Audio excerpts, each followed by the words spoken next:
Muzeu i Artit Oriental Bratko në Korçë ka mirëpritur shumë vizitor, mes tyre nxënës nga Korça dhe qytete të tjera të vendit. Së fundmi, nxënësit e klasës së 4B të shkollës 9-vjeçare Stavri Themeli vizituan muzeun, u njohën nga afër me historinë, artin dhe kulturën që ruhet në këtë institucion.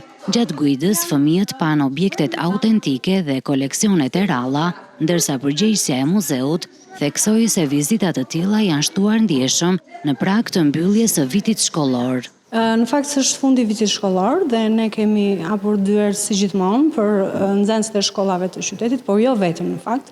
Kemi pasur dhe nxënës nga Tirana dhe nga rrethet e tjera të Shqipërisë. Organizojmë shpesh tema kulturore që vëmë në fokus objektet e muzeut, por të njohur më tepër studentët ose nxënësit më saktë me kultura të ndryshme që ne kemi në muze.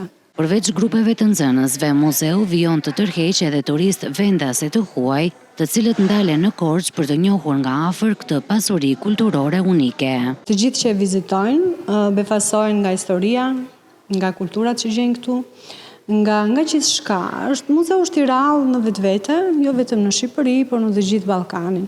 Kështu që qasja e re që sillet nga vizitorët si të vendasve të huaj impresionojnë shumë kur shohin muzeun. Në përfundim të vizitës, nxënësit mësuan më shumë rreth kulturës japoneze dhe u përfshin në një aktivitet artistik, ku pikturuan disa nga objektet më të rëndësishme të muzeut. Një ditë plot ngjyra, art dhe frymëzim që bashkoi kulturat përmes fuqisë së krijimtarisë.